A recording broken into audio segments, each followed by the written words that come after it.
नमस्कार बंधुगण, आपण मानकु आम एमएनटेक ओडिया चैनल को स्वागत।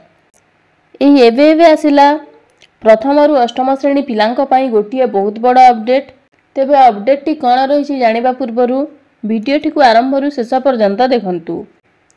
अपडेट टी कौन रही जानि परिबे।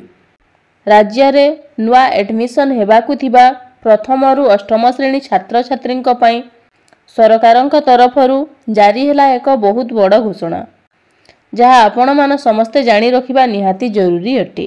एबे बदलिब स्कूल पिलांक सिलेबस। राज्य रे बदलिब स्कूल पिलांक सिलेबस। प्रथम रु अष्टम श्रेणी जाए बदलिब सिलेबस। 2026-27 शिक्षा वर्ष रे लागू हेबो नुआ पाठ्यक्रम। शनिवार ए सूचना दैछंती विद्यालय और गणशिक्षा मंत्री नित्यानंद गंड। जातीय शिक्षा नीति एनईपी अनुसार नुआ पाठ्यक्रमर ढांचा प्रस्तुत हेबो। नुआ सिलेबस रे भाषा, संस्कृति और ऐतिह्य को अधिक गुरुत्व मिलिबो बोली मंत्री नित्यानंद गंड सूचना दैछंती। सेहीपरि स्कूल पिलांको एडमिशन को नेइथिबा द्वंद्व दूर करिसंती विद्यालय और गणशिक्षा मंत्री नित्यानंद गंड। मार्च 31 नुहे सेप्टेम्बर पहिला सुद्धा 6 वर्ष हेबा जरूरी से कहिसंती। केन्द्रर नियम अनुसार 31 मार्च सुद्धा पिलांको 6 वर्ष हेले एडमिशन नहीं पारिबे, किंतु ओडिशा रे एही नियम को कोहल करा जायछि।